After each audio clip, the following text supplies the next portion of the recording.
Hello and welcome to Rathod Sai's academy.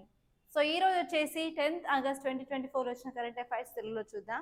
So నేను ఇక్కడ Hyderabad edition and Vijayawada edition రెండు తీసుకొని సో రెండిట్లో ఆర్టికల్స్ ఇక్కడ అనలైజ్ చేస్తున్నాను.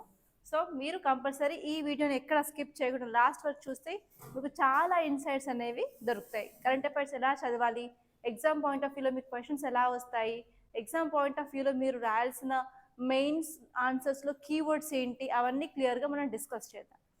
సో ఇక్కడ నేను front page of Hyderabad edition తీసుకుంటున్నాను. సో ఈ ఫ్రంట్ పేజ్లో వచ్చేసి ఒక ఇంపార్టెంట్ ఆర్టికల్ ఉందన్నమాట. Okay, 1 minute.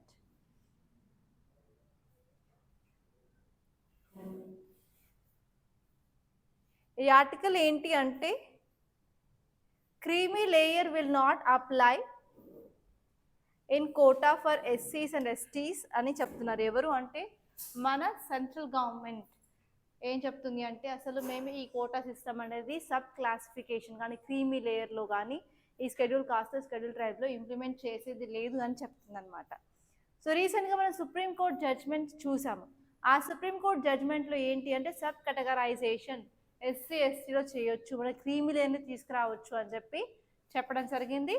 ఆ కేసు వచ్చేసి మనం హర్యానా, ఓకే, ఆ కేసు వచ్చేసి AP government and Punjab government యొక్క యాక్ట్స్ ప్రకారం తీసుకొని చూడడం జరిగింది కదా.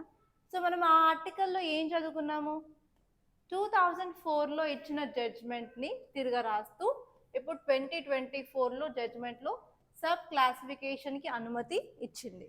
సో అక్కడ మనం ఏ ఆర్టికల్స్ చదివి ఒకసారి రీకాల్ చేసుకోండి. అక్కడ ఆర్టికల్స్ వచ్చేసి article 14, article 341, next article 16, next article 342A, ఇక్కడ సబ్ క్లాస్ 4. ఈ 4 ఆర్టికల్కి సంబంధించిన డిఫరెంట్ సుప్రీంకోర్టు జడ్జ్మెంట్స్ అనేది మనం క్లియర్గా చూసాం. కాబట్టి ఒక్కసారి దాన్ని మీరు ఫోకస్ చేసినట్టయితే మీకు ప్రిలిమ్స్ క్వశ్చన్స్ ఛాన్సెస్ చాలా ఎక్కువగా ఉన్నాయి. అండ్ నెక్స్ట్ ఇంపార్టెంట్ ఆర్టికల్ వచ్చేసి మీరు ఇక్కడ చూసుకున్నట్టయితే మీలో ఎంతమంది వెజిటేరియన్స్, ఎంతమంది నాన్ వెజిటేరియన్? నేనైతే పక్కా నాన్ వెజిటేరియన్, నాకు ఎవ్రీడే నాన్ వెజ్ అయితే కావాలి. కాకపోతే ఈ ఆర్టికల్ ఏం చెప్తుంది అంటే vegetarians have better moods shows university of Hyderabad study. So ఒక స్టడీలో ఏం చెప్పారు అంటే వెజ్ తినే వాళ్ళకి ఏంటంటే కాగ్నిటివ్ ఫంక్షన్ బాగా ఉంటుంది, మెమరీ పవర్ బాగా ఉంటుంది నాన్ వెజ్ తినే వాళ్ళకంటే అని చెప్పారు. కానీ మీరు చూసుకోండి, ఐ డోంట్ నో ఎగ్జాక్ట్లీ మీరు నిజంగానే అని అన్ని నాతో కంపేర్ చేసుకోకండి, okay, because I'm pure non veg. So ఒకసారి అయితే దీన్ని చూసుకోండి. ఈ ఆర్టికల్ చూసుకోవడం వల్ల ఏంటి అంటే సో మీరు బెనిఫిట్స్ ఆఫ్ ఈటింగ్ వెజిటేరియన్ అలా రాసినప్పుడు కానీ ఎస్సేలో కానీ సో ఇలాంటి స్టడీస్ రాసుకుంటే మీకు వాల్యూ ఎంరిచ్మెంట్ అనేది ఉంటుంది. సో ఒకసారి అది చూసుకోండి. దాని తర్వాత మీరు వేరే ఆర్టికల్స్ చూసుకున్నట్టయితే ఈ హైదరాబాద్ ఎడిషన్లో సో తెలంగాణ ఇన్ ఫోకస్ అవసరం లేదు అసలు.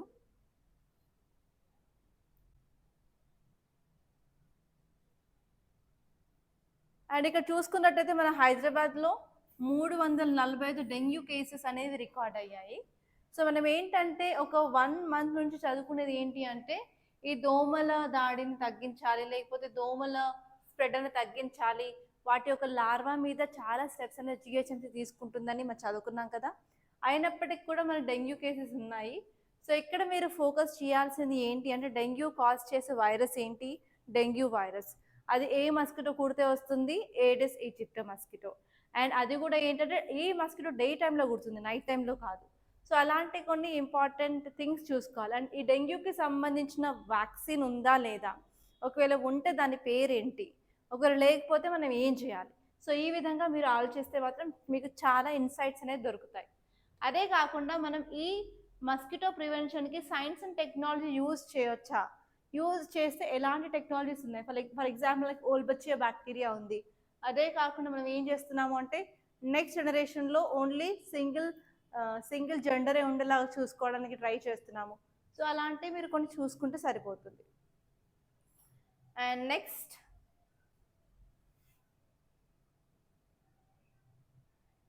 నెక్స్ట్ ఈ తెలంగాణలో అంత ఇంపార్టెంట్ అయితే ఏం కనిపించలేదు, జస్ట్ స్కిప్ చేయండి. అండ్ సౌత్ పేజ్లో మనకి ల్యాండ్ స్లైడ్స్ వేయనాడు చాలా రోజుల నుంచి చదువుకుంటున్నాం కాబట్టి దాని మీద అంత ఫోకస్ ఇప్పుడైతే చేయట్లేదు. అండ్ మీరు డైరెక్ట్గా ఇంకా ఎడిటోరియల్ పేజ్కి వెళ్ళవచ్చు. సో ఈరోజు సాటర్డే కాబట్టి అసలు అంత ఇంపార్టెంట్ ఆర్టికల్స్ అయితే ఏం కనిపించలేదు. ఉన్న పార్టీకి జస్ట్ ఈరోజు ఈ క్లాస్ చూద్దాం. సో అరౌండ్ 5 ఆర్టికల్స్ అయితే నాకు చాలా ఇంపార్టెంట్గా అనిపించాయి. సో అవి ఒకసారి క్లియర్గా చూద్దాం. సో ఫస్ట్ ఆర్టికల్ వచ్చేసి ఏంటంటే, ministry of home affairs creates a committee to monitor the safety of Indians in Bangladesh. So బంగ్లాదేశ్లో ఏం జరుగుతుందో అదంతా మనకు తెలుసు కదా. బంగ్లాదేశ్లో ప్రొటెస్ట్ జరుగుతున్నాయి ఎగెయిన్స్ట్ కోటా సిస్టమ్. అక్కడ ఉన్న ప్రైమ్ మినిస్టర్ బంగ్లాదేశ్ విడిచి ఇండియాకి వచ్చింది. ఇండియా నుంచి యూకేకి శరణు కోరింది. దాని తర్వాత యూఏఈకి లేకపోతే సౌదీ అరేబియాకి కోరింది. అండ్ ఇప్పుడు ఇప్పుడు న్యూస్ ఆర్టికల్స్ ఏమొస్తున్నాయంటే, తను తిరిగి బంగ్లాదేశ్కి వెళ్ళాలి అనుకుంటున్నారు అని పెద్ద క్వశ్చన్ మార్క్లో థంబ్నెయిల్స్ అనేవి ఉన్నాయి యూట్యూబ్లో. బట్ ఇంకా నేను వాటిని ఓపెన్ చేసి అయితే చూడలేదు. సో ఏంటి ఇక్కడ మీరు ఫోకస్ చేయాల్సింది అంటే, ఇండియా బంగ్లాదేశ్ రిలేషన్స్ మధ్యలో ఫోకస్ చేయాలి. సో ఇండియా బంగ్లాదేశ్ రిలేషన్స్ వచ్చేసి మనకి జిఎస్ పేపర్ 2లో ఇంటర్నేషనల్ రిలేషన్స్లో మనం దీన్ని చదువుకోవడం అయితే చేస్తాము. సో ఇక్కడ వచ్చేసరికి ఏంటి అంటే, బంగ్లాదేశ్ ఇండియా మ్యాప్ చూసుకోవాలి. అండ్ ఈ మ్యాప్లో ఇండియన్ స్టేట్స్ ఏవి బంగ్లాదేశ్తో బార్డర్ షేర్ చేసుకుంటున్నాయో చూడాలి. అండ్ నెక్స్ట్ వచ్చేసి ఎస్పెషలీ మన బార్డర్లో ఉన్న ప్రాబ్లమ్స్ ఏంటి. ఎందుకంటే లాస్ట్ 15 years నుంచి షేక్ హసీనా రూలింగ్ పార్టీ ఉన్నప్పుడు మన ఇండియా బంగ్లాదేశ్ రిలేషన్స్ హై లెవెల్కి వెళ్ళాయి. మనకి బార్డర్ సెక్యూరిటీ బాగా ఉండేది, arms trafficking, drug trafficking, terrorism అన్ని కంట్రోల్లో ఉన్నాయి. సో ఇప్పుడు ఒకవేళ opposition party Bangladesh nationalistic party కానీ ఆర్ఎల్స్ జమ్మత్ గ్రూప్ కానీ, సో ఇప్పుడు ఆర్మీ కంట్రోల్లో ఉంటుంది కదా. సో అందుకని ఏంటి అంటే, ఇప్పుడు నెక్స్ట్ వచ్చే గవర్నమెంట్తో కూడా మనం అలాగే రిలేషన్షిప్ మెయింటైన్ చేస్తామా లేదా, ఇన్ కేస్ మెయింటైన్ చేయలేకపోతే ఈ బార్డర్ పరిస్థితి ఏంటి అని బిగ్ క్వశ్చన్. ఎందుకంటే బార్డర్ చుట్టూలో మనకి టెర్రరిజం కానీ, ఇన్ఫిల్ట్రేషన్ కానీ, రెఫ్యూజీస్ ఎక్కువ అయితే అగైన్ మనకు అదొక ప్రాబ్లం కానీ మిగులుతుంది కదా. సో వాటి గురించి కూడా మనం ఆలోచించాల్సి ఉంది. అండ్ నెక్స్ట్ వచ్చేసి ఏంటి అంటే, ఇండియా బంగ్లాదేశ్ మధ్యలో ఎక్కడ మంచి కోఆపరేషన్ ఉంది, ఏరియాస్ ఆఫ్ కోఆపరేషన్ ఎక్కడుందో చూసుకోవాలి. అండ్ అలాగే ఇప్పుడు ప్రజెంట్ సిచ్యువేషన్ వల్ల ఇండియా బంగ్లాదేశ్కి ఏమేమి ఛాలెంజెస్ ఉన్నాయో చూసుకోవాలి. అయితే నిన్న క్లాస్లో మనం క్లియర్గా చూసుకున్నాం. బట్ యాక్చువల్లీ ఈ ఛాలెంజెస్లో ఏంటి అంటే, ఇది బంగ్లాదేశ్ వచ్చేసరికి ముస్లిం మెజారిటీ కంట్రీ కదా. సో అక్కడ మైనారిటీస్ ఎవరు అంటే హిందూస్. సో అక్కడ ఉన్న హిందూస్ని చంపేస్తున్నారు అనమాట. సో అందుకని ఏంటి అంటే, ఇండియా ఒక 5 member కమిటీ అనేది ఫామ్ చేసింది. ఈ కమిటీ యొక్క టాస్క్ ఏంటి అంటే, అక్కడ ఉన్న మైనారిటీస్ని కాపాడడం, అలాగే బార్డర్ సెక్యూరిటీ మీద కూడా ఫోకస్ చేయడం అనమాట. సో ఇదండి ఆర్టికల్ చెప్తుంది. సో మీరు ఈ ఆర్టికల్ క్లియర్గా చూసినట్టయితే, మన హోమ్ మినిస్టర్ ఎవరు, అమిత్ షా అనేవారు ఒక 5 members కమిటీని పెట్టారు. అందులో హెడ్ ఎవరు అంటే senior BSF officer. So BSF అంటే బార్డర్ సెక్యూరిటీ ఫోర్స్. సో ఈ సెక్యూరిటీ ఫోర్స్ అనేది ఎక్కడెక్కడ కాపలా కాస్తుంది అంటే, ఇండియా బంగ్లాదేశ్ బార్డర్ దగ్గర ఉంటుంది, అలాగే ఇండియా పాకిస్తాన్ బార్డర్ దగ్గర ఉంటుంది అనమాట. సో ఇప్పుడు ఇష్యూ వచ్చేసరికి ఇండియా బంగ్లాదేశ్ బార్డర్ దగ్గర కదా. సో అందుకే ఈ బిఎస్ఎఫ్ని దానికి హెడ్గా పెట్టాము. సో ఇప్పుడు ఈ కమిటీ ఏం చేస్తుంది అంటే, మన ఇండియన్ నేషనల్స్ యొక్క సేఫ్టీ మీద ఫోకస్ చేస్తుంది, అలాగే అక్కడ మైనారిటీ కమ్యూనిటీస్ ఏవేవైతే ఉన్నాయో వాటికి కూడా ప్రొటెక్షన్ అనేది కల్పించడం జరుగుతుంది. సో ఇప్పుడు మరికొన్ని డీటెయిల్స్ చూసుకున్నట్టయితే, ఇలా మనం ముందే ఒక కమిటీ పెట్టేసి ఆ కమిటీకి ఒక వర్క్ అనేది ఇచ్చినట్టయితే ఏం చేస్తున్నారు అంటే, పర్టికులర్గా ఏ మైనారిటీ గ్రూప్ అక్కడ వల్నరబుల్గా ఉన్నారు అండ్ వాళ్ళని కాపాడడానికి చాలా యూస్ఫుల్గా ఉంటుంది. అండ్ అలాగే మన సెక్యూరిటీ అండ్ సేఫ్టీ కూడా మనం అక్కడ ప్రొవైడ్ చేయడానికి ఉంటుంది. అండ్ నెక్స్ట్ వచ్చేసరికి ఏంటి అంటే, మన బార్డర్, మనం ఇండియా బంగ్లాదేశ్ చాలా పెద్ద బార్డర్ అనేది షేర్ చేసుకుంటున్నాం కదా. సో అందులో 400 kilometers వచ్చేసి అసలు ఏ కంచె, ఏ ఫెన్స్ లేకుండా ఉంది. అక్కడ ఏంటంటే పీపుల్ ఇన్ఫ్లక్స్ అవుట్ఫ్లక్స్ ఈజీగా జరుగుతుంది. సో అలాంటి ఏరియాస్ నుంచి ఇప్పుడు బంగ్లాదేశ్ నుంచి ఇండియాకి రెఫ్యూజీస్ వచ్చే ఛాన్సెస్ చాలా ఉంది. అండ్ ఇంకొక ప్రాబ్లం ఏంటి అంటే, అక్కడ సెక్యూరిటీ వాళ్ళు ఐడెంటిఫై చేసింది, ఆ బార్డర్ దగ్గర ఉన్న వాళ్ళు ఏంటంటే ఓన్లీ మెన్ మాత్రమే ఉన్నారు, అక్కడ చిల్డ్రన్ లేరు అండ్ ఉమెన్ లేరు. అంటే ఇదంతా ఒక టెర్రరిస్ట్ గ్రూప్ చేస్తుందా, లేకపోతే వెనకాల ఎవరున్నారు అని కూడా ఒక సందేహం అనేది క్రియేట్ అయింది. సో అందుకే మనం ఇంటెలిజెన్స్ యూజ్ చేసుకొని ప్రాపర్గా బార్డర్ చెకప్ అనేది చేసుకోవాలని చెప్తున్నారు. సో అలాగే కాకుండా మన దగ్గర మైగ్రేషన్కి ఎమిగ్రేషన్ ఉంటాయి కదా. సో వాటికి సంబంధించిన పాలసీస్ లాస్ ఏమేమి ఉన్నాయి, వాటిని ఇంకా స్ట్రిక్ట్ చేయాలా, సో వాటి మీద కూడా మనం ఫోకస్ చేయాలి. అదే కాకుండా మనకి అండ్ బంగ్లాదేశ్కి బెటర్ కమ్యూనికేషన్ ఉండడం వల్ల కూడా ఏంటి అంటే అక్కడ సిచ్యువేషన్ ఎలా ఉంది, సో మనం దాన్ని ఎలా అడ్రస్ చేయాలి, సో మనం ఎలాంటి స్టెప్స్ తీసుకోవాలని క్లియర్ కట్గా తెలుస్తుంది అనమాట. సో ఇదనమాట ఈ టాపిక్. అండ్ నెక్స్ట్ వచ్చేసి ఏంటి అంటే నేషనల్ ఎడ్యుకేషన్ పాలసీ గురించి ఇవ్వడం అయితే జరిగింది. సో ఈ ఆర్టికల్ ఏం చెప్తుంది అంటే, సో మన సెంట్రల్ లెవెల్లో నేషనల్ ఎడ్యుకేషన్ పాలసీ ఉంది కదా, అది 2020 సంవత్సరంలో తీసుకొచ్చాము. సో దాన్ని మనం ప్రతి స్టేట్లో ఇంప్లిమెంట్ చేయగలిగితే మనకి ఎడ్యుకేషన్లో చాలా అడ్వాన్స్మెంట్స్ ఉంటాయి అని చెప్తున్నారు. సో అడ్వాన్స్మెంట్ అంటే ఫస్ట్ మీరు వచ్చేసి ఇక్కడ మన ఎడ్యుకేషన్ సిస్టంలో ఏమేమి ఛాలెంజెస్, ఏమేమి చిక్కులు ఉన్నాయో చూసుకోవాలి. లైక్ ప్రాపర్గా క్వాలిటీ అనేది ఉండదు. సో అసలు మాస్టర్లు ఉంటారు, పాఠాలు చెప్పే మాస్టర్లు అసలు టైంకి రారు, వాళ్ళ ఆబ్సెంటిజం ఎక్కువగా ఉంటుంది. అండ్ స్టూడెంట్స్ ఒకవేళ జాయిన్ అయినా కూడా వెంటనే డ్రాప్ అవుట్ అవుతూ ఉంటారు. సో వాళ్ళకి ప్రాపర్గా అవేర్నెస్ అనేది ఉండదు. అండ్ ప్రాపర్గా అసలు బేసిక్ సదుపాయాలు అనేవి ఉండవు. లైక్ టాయిలెట్సే కానివ్వండి, లైక్ వాటర్ కానివ్వండి, అసలు ఏవి ఉండవు. అదే కాకుండా ఇంకేంటంటే ఎస్పెషలీ ల్యాబ్స్ ఉండవు. అండ్ ప్రాపర్గా స్కూల్ బుక్స్ కానీ, డ్రెస్ కానీ, యూనిఫామ్ కానీ అలాంటివి ఏమి నార్మల్గా మన దగ్గర ఎడ్యుకేషన్లో లేవు, లైక్ ప్రైమరీ ఎడ్యుకేషన్లో. సో అలాగే మనం ఎడ్యుకేషన్ తీసుకున్నట్టయితే మనకు ప్రైమరీ ఎడ్యుకేషన్ ఉంది, హైయర్ ఎడ్యుకేషన్ ఉంది, అండ్ అలాగే మన గ్రాడ్యుయేషన్, కాలేజెస్, యూనివర్సిటీస్ అవన్నీ ఉన్నాయి. సో ప్రతి ఒక్క లెవెల్లో కూడా చాలా ఛాలెంజెస్ ఉన్నాయన్నమాట. సో వాటిని అడ్రస్ చేయడానికి తీసుకొచ్చింది నేషనల్ ఎడ్యుకేషన్ పాలసీ. అదే కాకుండా ఈ ఆర్టికల్ వచ్చేసి 2 స్కీమ్స్ గురించి మాట్లాడుతుంది.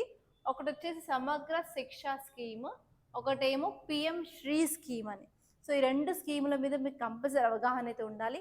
ఎందుకంటే ప్రతి సంవత్సరం 2 నుంచి 3 క్వశ్చన్స్ స్కీమ్స్ నుంచి రావడం జరుగుతుంది.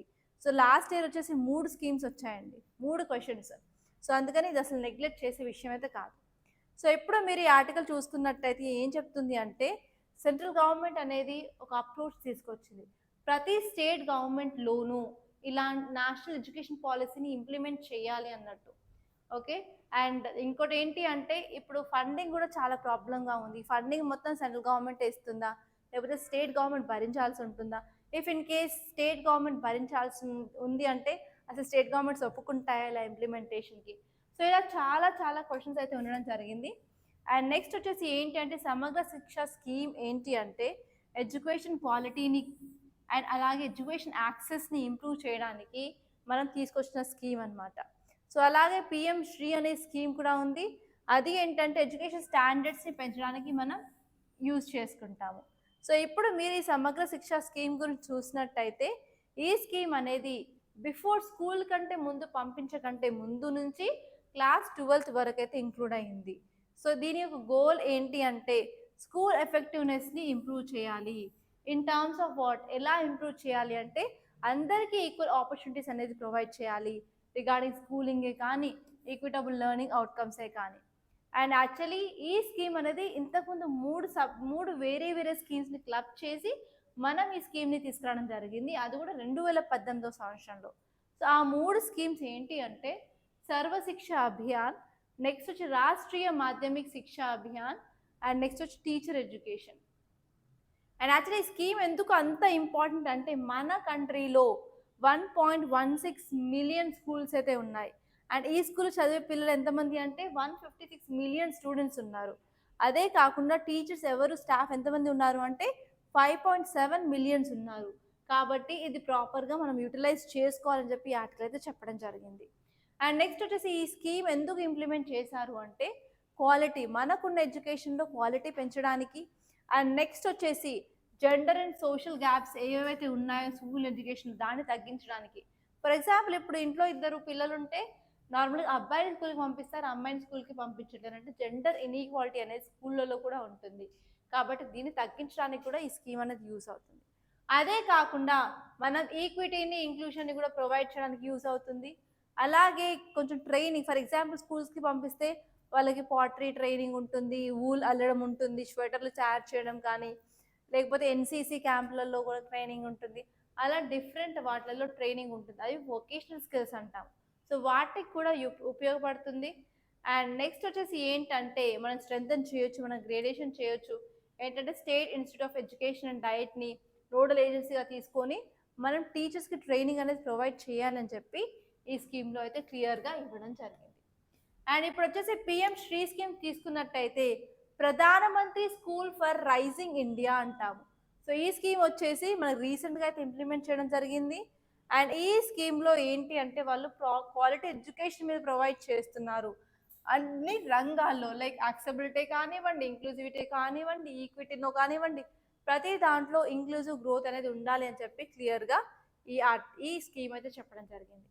సో ఒక్కసారి ఈ స్కీమ్లో ఉన్న ఇంపార్టెంట్ ఫీచర్స్ ఏంటి అంటే ఫస్ట్ వచ్చి వాళ్ళు స్కూల్ని సెలెక్ట్ చేసుకుంటారు. స్కూల్ని ఒకసారి సెలెక్ట్ చేసుకున్న తర్వాత వాళ్ళు ఆ నేషనల్ ఎడ్యుకేషన్ పాలసీని ఇంప్లిమెంట్ చేయడానికి ట్రై చేస్తారు. అండ్ నెక్స్ట్ వచ్చిన తర్వాత ఈ ఎడ్యుకేషన్లో హాలిస్టిక్ డెవలప్మెంట్ అనేది ఉంటుంది. ఓన్లీ అకాడమిక్సే కాకుండా culture practices, educational practices, sports అవన్నీ కూడా ఉండడం జరుగుతుంది. సో నెక్స్ట్ వచ్చేసి వాళ్ళు ఏంటంటే state of art, technology are infrastructure కూడా ప్రొవైడ్ చేస్తారు. లైక్ ల్యాబ్స్ కానివ్వండి, కంప్యూటర్ ల్యాబ్స్ కానివ్వండి, కెమిస్ట్రీ ల్యాబ్స్ కానివ్వండి, అండ్ నెక్స్ట్ వచ్చేసి స్పోర్ట్స్ కానివ్వండి. సో అవన్నీ లెర్నింగ్ ఎన్వైరన్మెంట్ ఉండడానికి యూజ్ అవుతాయి. అండ్ నెక్స్ట్ వచ్చేసి టీచర్కి ట్రైనింగ్ అండ్ కెపాసిటీ బిల్డింగ్ మీద కూడా ఫోకస్ చేస్తున్నారు. అండ్ అది అలాగే ఇంక్లూసివిటీ మీద కూడా ఫోకస్ చేస్తున్నారు. అండ్ అలాగే రీజనల్ అండ్ లోకల్ కంటెక్స్లో కూడా వాళ్ళు ఫోకస్ చేయడం అయితే జరుగుతుంది. అండ్ నెక్స్ట్ వచ్చేసి ఇప్పుడు రీసెంట్గా కొన్ని స్కూళ్ళలో ఏంటి అంటే కూరగాయల మొక్కలు పెంచుతున్నారు, ఫ్రూట్స్ మొక్కలు పెంచుతున్నారు. సో అక్కడ వచ్చిన కూరగాయలు ఏంటంటే అక్కడ ఉన్న స్టూడెంట్స్కి ఫుడ్లో యూజ్ చేయడం కానీ అలా చేస్తున్నారు. అలా చేయడం వల్ల ఏంటంటే ఎన్వైరన్మెంట్ సస్టైనబిలిటీ అనేది వాళ్ళు చిన్నప్పటి నుంచి నేర్చుకుంటారు. అండ్ నెక్స్ట్ వచ్చేసి వాళ్ళు solar friendly equipments like solar ప్యానెల్సే కానివ్వండి, water harvesting, waste water management అన్నిటి మీద వాళ్ళ ఫోకస్ అనేది ఉండడం జరుగుతుంది. అండ్ నెక్స్ట్ ఆర్టికల్ వచ్చేసి ఏంటంటే మన ఎడిటోరియల్ సంబంధించింది. ఇక్కడ చూడండి ఇది ఏం చెప్తుంది అంటే refugee rights, the gendered nature of displacement. So ఇక్కడ ఏంటి అంటే రెఫ్యూజీ, సో వాళ్ళ యొక్క స్వస్థలం విడిచిపెట్టి వేరే దేశానికి రావడాన్ని మనం రెఫ్యూజీస్, అసైలం అంటాం కదా. సో ఇక్కడ ఏంటి అంటే ఈ రెఫ్యూజీస్ వల్ల ఈ రెఫ్యూజీస్ ఒక ఏరియా నుంచి ఒక ఏరియాకి మూవ్ అవ్వడం వల్ల ఏంటంటే ఎస్పెషల్లీ ఉమెన్, గర్ల్స్, చిల్డ్రన్ అనేది చాలా బాధలు ఫేస్ చేస్తున్నారు అని చెప్తున్నారు. సో అంతకుమించి ఈ ఆర్టికల్లో ఏం లేదు. సో ఒక్కసారి మనం ఇది క్లియర్గా చూసుకున్నట్టయితే ఈ ఆర్టికల్ ఏం చెప్తుంది అంటే యునైటెడ్ నేషన్స్ కమిషన్ ఏం చెప్తుంది అంటే so by end of 2023 end అయ్యే నాటికి 11.73 కోట్ల మంది మన ప్రపంచ వ్యాప్తంగా ఫోర్స్డ్గా వాళ్ళని డిస్ప్లేస్ చేయడం జరిగింది. సో ఎందుకు అంటే పర్సిక్యూషన్ వల్ల, అంటే మైనారిటీస్ అని, లేకపోతే ఏదైనా కాన్ఫ్లిక్టే అవ్వనివ్వండి, వైలెన్సే అవ్వనివ్వండి, లేకపోతే హ్యూమన్ రైట్స్ వయలేషన్, ఎలాగైనా సరే వీళ్ళని డిస్టర్బ్ చేసి ఒక ప్లేస్కి తీసుకెళ్తారు. సో దానికి ఏంటి అంటే పబ్లిక్ ఆర్డర్ డిస్టర్బ్ అవుతుంది, లా అండ్ ఆర్డర్ ఉండదు, అవన్నీ మీరు చూసుకుంటే సరిపోతుంది. సో మీరు ఇంకొన్ని డీటెయిల్స్ చూసుకున్నట్టయితే ఇప్పుడు రెఫ్యూజీ నెంబర్ అనేది డే బై డే ఇంక్రీజ్ అవుతూ ఉంది అంటున్నారు. ఎందుకంటే మీరు జియో పొలిటికల్ సినారియోస్ తీసుకున్నట్టయితే రష్యా ఉక్రెయిన్ క్రైసిస్ జరుగుతుంది, అండ్ వచ్చేసి ఇస్రాయెల్ పాలెస్తైన్ ఇష్యూ జరుగుతుంది, అర్మీనియా అజర్బైజాన్ ఇష్యూ జరుగుతుంది, ఇప్పుడు కెన్యాలో కూడా ఇప్పుడు ఒక ఇష్యూ అనేది జరుగుతుంది. సో ఇలా ఇష్యూస్ అనేది ఎక్కడో చోట జరుగుతూనే ఉన్నాయి కాబట్టి డిస్ప్లేస్మెంట్స్ అనేవి జరుగుతూనే ఉన్నాయి. సో అందుకని ఏంటి అంటే మనం అర్జెంటుగా ఇంటర్నేషనల్ రెస్పాన్స్, ఇంటర్నేషనల్ సపోర్ట్ అనేది తీసుకోవాల్సిన అవసరం ఎంతగానో ఉందని చెప్తుంది. అండ్ నెక్స్ట్ వచ్చేసరికి ఇలా రెఫ్యూజీస్ అయినప్పుడు ఎవరు వలరబుల్ అంటే విమెన్ అండ్ గర్ల్స్ అనేది చాలా వలరబుల్ అనమాట. వాళ్ళకి హెల్త్ రిస్క్లు వస్తూ ఉంటాయి, మెంటల్ హెల్త్ ఇష్యూస్ ఉంటూ ఉంటాయి. అండ్ నెక్స్ట్ వచ్చేసరికి నార్మల్గా ఇలా ఎక్కడ ఏ రెఫ్యూజీ అయినా సరే అసలు ఉమెన్ని అసలు పట్టించుకోరు. ఓకే, సో దాన్ని మనం ఏమంటాము అంటే ఎపిస్టెమెటిక్ ఇంజస్టిస్. సో ఇంజస్టిస్ అనేది జరుగుతుంది, సో వీళ్ళకి అసలు అటెన్షన్ అనేది ఉండదు, అండ్ అలాగే వీళ్ళకి కావాల్సిన రీసోర్సెస్ అనేది వీళ్ళ హ్యాండ్లో ఎక్కువగా ఉండవని చెప్తున్నారు. అండ్ నెక్స్ట్ వచ్చేసరికి మనం ఏంటంటే UNCPRD framework, United nation conventions acknowledge on multiple discrimination against women ఏం చెప్తుంది అంటే మనం టార్గెటెడ్ పాలసీస్ అనేది తీసుకురావాలి. ఇలా టార్గెటెడ్ పాలసీస్ తీసుకొచ్చినప్పుడు మనకి ఏవైనా వల్నరబుల్ సిచ్యువేషన్స్ ఉన్నా కూడా వాటిని హ్యాండిల్ చేసేగలిగేలా ఉంటారు అని ఈ ఆర్టికల్ అయితే క్లియర్గా చెప్పడం జరిగింది. అండ్ నెక్స్ట్ టాపిక్ వచ్చేసి no population census in the dark without vital data. So ఈ ఆర్టికల్ వచ్చేసి ఏం లేదండి, మనకి సెన్సస్ డేటా 2021లో రావాల్సి ఉంది, కానీ COVID-19 వల్ల అది డిలే అవుతుంది. సో ఇప్పుడు 2024 వచ్చిన నాటికి కూడా ఈ వర్క్ అనేది స్టార్ట్ అవ్వలేదు. సో దానివల్ల మనకి ఎలాంటి ఇంపాక్ట్ అయితే మన సొసైటీ మీద ఉంటుంది అని చెప్తుంది అనమాట. సో ఇప్పుడు సొసైటీ మీద ఏం ఇంపాక్ట్ ఉంటుందో చూసుకున్నట్టయితే, నార్మల్గా మనకి సెన్సెస్ ఎందుకు అంటే డెమోగ్రఫీ అంటే డీటెయిల్స్ అనేది దొరుకుతాయి, పీపుల్ డీటెయిల్స్. దానివల్ల సొసైటీలో ఎలాంటి ఇంపాక్ట్ ఉందో తెలుసుకోవచ్చు. సొసైటీని అండర్స్టాండ్ చేసుకోవడానికి మన డేటా అనేది చాలా ఇంపార్టెంట్ అని చెప్తున్నారు. సో అదే కాకుండా ఏంటి అంటే మన దగ్గర డేటా లేదంటే మనం అక్యురసీతో మనం ఫైండింగ్స్ చేయలేము. అలాగే మనం పాలసీస్ స్ట్రాటజీస్ మిస్గైడ్ అవుతాయని చెప్తున్నారు. అలాగే పొలిటికల్ మ్యానిపులేషన్ అనేది చాలా జరుగుతుంది, దానివల్ల సోషియో ఎకనామిక్ ఇష్యూస్ అనేవి వస్తాయని చెప్తున్నారు. అండ్ అదే కాకుండా మన దగ్గర డెమోగ్రఫిక్ డివిడెంట్ ఉందా లేదా అని క్లియర్ కట్గా మనకి సెన్సస్ డేటాలో తెలుస్తుంది. ఓకే, అండ్ అదే కాకుండా మనం SDG సస్టైనబుల్ డెవలప్మెంట్ గోల్స్ని అచీవ్ చేయాలి అన్నప్పుడు కూడా మనకి డేటా అనేది చాలా చాలా ఇంపార్టెంట్ అనమాట. సో అదండి, ఇంతకు మించి ఇంకేం లేదు ఇక్కడ. సో నెక్స్ట్ టాపిక్ వచ్చేసి ఏంటి అంటే India to roll out new treatment regimen for drug resistant TB. TB అంటే ఏంటంటే ట్యూబర్కులోసిస్ అంటాము. దాంట్లో ఏమొస్తుందంటే ఎక్స్టెన్సివ్గా దగ్గు వస్తూనే ఉంటుంది, దగ్గినప్పుడు ఏంటంటే బ్లడ్ కానీ స్ఫుటం కానీ వస్తూ ఉంటుంది అనమాట. సో ఈ ట్యూబర్కులోసిస్ దేని వల్ల వస్తుంది అంటే మైకోబాక్టీరియం ట్యూబర్కులాయ్ అనే బ్యాక్టీరియా వల్ల వస్తుంది అనమాట. సో ఇవి ఏం చేస్తుందంటే మన లంగ్స్లో ఉన్న లంగ్ సెల్స్ ఎల్వియోలైని ఇంపాక్ట్ అయితే చేస్తాయి. సో ఇక్కడ వచ్చేసరికి ఏంటి అంటే మనకి ట్రీట్మెంట్ ప్లాన్ చాలా పెద్దగా ఉంటుంది, ఎందుకంటే మనం యాంటీబయాటిక్స్ వాడాలా. సో ఒక 2 రోజులు యాంటీబయాటిక్ మిస్ చేసాము అంటే 3 రోజులు అది పని చేయదు. సో అందుకని ఏంటంటే మనకి రెసిస్టెన్స్ అనేది వస్తుంది. ఈ రెసిస్టెన్స్ వచ్చేసి 2 రకాలన్నమాట. ఒకటి వచ్చేసి MDR multi drug resistance, next వచ్చేసి XDR ఎక్స్ట్రీమ్లీ డ్రగ్ రెసిస్టెన్స్ అనమాట. ఓకే, సో ఏంటి ఇప్పుడు ప్రాబ్లం ఏంటి అంటే మనకు ఆల్రెడీ ఫస్ట్ లైన్ డ్రగ్స్ ఉన్నాయి, సెకండ్ లైన్ డ్రగ్స్ ఉన్నాయి. ఆ first line drugs second line drugs already resistance అనేది డెవలప్ అయింది, కాబట్టి మనకి న్యూ రెజిమెన్ కావాలి. ఆ న్యూ రెజిమెన్ ఏంటి అంటే బీపాల్. ఓకే, బి అంటే ఏంటండి, ఐడియా ఉందా? బెడాక్విలిన్.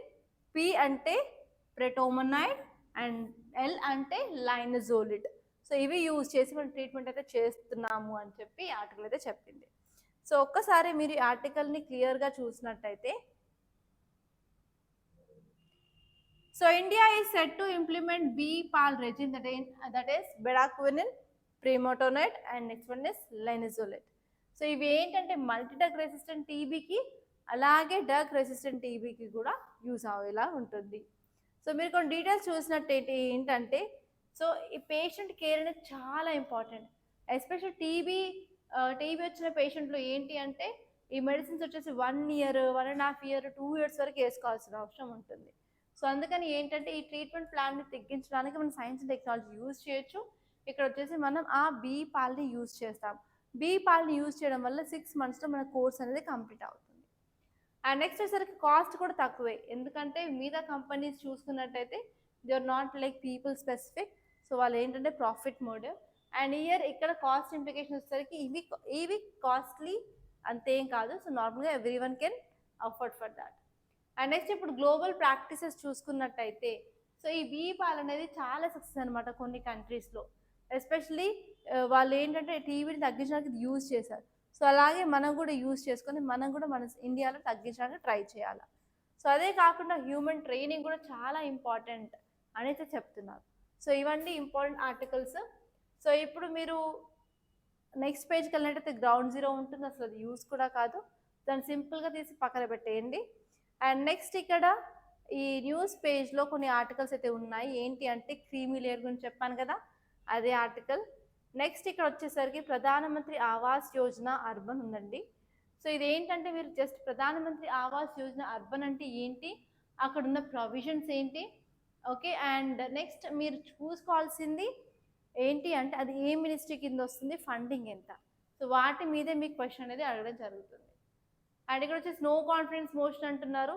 సో ఆల్రెడీ మనం చాలాసార్లు డిస్కస్ చేసాము, ఒకసారి దీన్ని రివైజ్ చేసుకుంటే సరిపోతుంది. అండ్ ఇక్కడ వచ్చేసరికి టీబీ డ్రగ్ ఆల్రెడీ నేను చెప్పేశాను. సో ఇక్కడ వచ్చేసరికి ఒక ఇంపార్టెంట్ టాపిక్ ఉంది. ఏంటంటే నిన్న మన క్లాస్లో కాఫీ గురించి చదువుకున్నాం కదా. కాఫీ ఎవరు తెచ్చి పెట్టారు, ఎక్కడ గ్రో అవుతున్నాయి, ఏ స్టేట్లో ఉంది. సో అలాగే ఇలాంటి ఆర్టికల్స్ వచ్చినప్పుడు ఏంటి అంటే, సో అది ఎక్కడ గ్రో చేస్తున్నారు, వాటికి సంబంధించిన క్లైమేటిక్ కండిషన్స్ ఏంటి, ఏ క్లైమేటిక్ కండిషన్స్లో అది ఆ సో అండ్ సో ప్రోడక్ట్ వస్తుంది, అండ్ నెక్స్ట్ వచ్చి దానికి ఉన్న ఛాలెంజెస్ ఏంటి, అండ్ మార్కెట్లో తీసుకెళ్ళిన తర్వాత ఎక్స్పోర్ట్ ప్రైస్ ఏంటి. సో ఇవన్నీ మీరు ఒక నోట్స్ చేసి పెట్టుకుంటే సరిపోతుంది. సో ఇప్పుడు మనం విజయవాడ ఎడిషన్ చూద్దాము. సో విజయవాడ ఎడిషన్లో 2-3 ఎక్స్ట్రా ఆర్టికల్స్ అయితే ఉన్నాయి.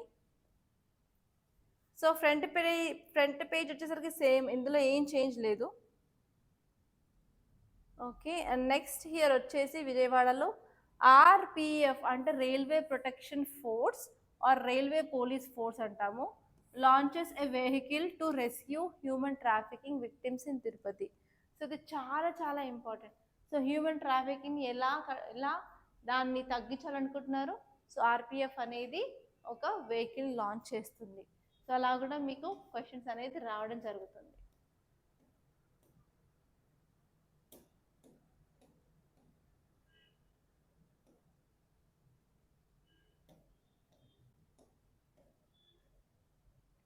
Okay, editorial. సో ఇవండి ఇంపార్టెంట్ ఆర్టికల్స్ మన న్యూస్ పేపర్ నుంచి. సో ఈరోజు మన ఈ క్లాస్ మీకు నచ్చినట్టయితే కంపల్సరీ లైక్ చేయండి, అలాగే షేర్ చేయండి, అండ్ సబ్స్క్రైబ్ చేసుకోవడం మర్చిపోవద్దు. సో మీకు నోట్స్ కావాలి అంటే మన వాట్సాప్ ఛానల్లో జాయిన్ అవ్వచ్చు. ఆ లింక్ అనేది డిస్క్రిప్షన్ బాక్స్లో ఇచ్చాను. Thank you so much guys for watching, and we are going to meet on tomorrow's class.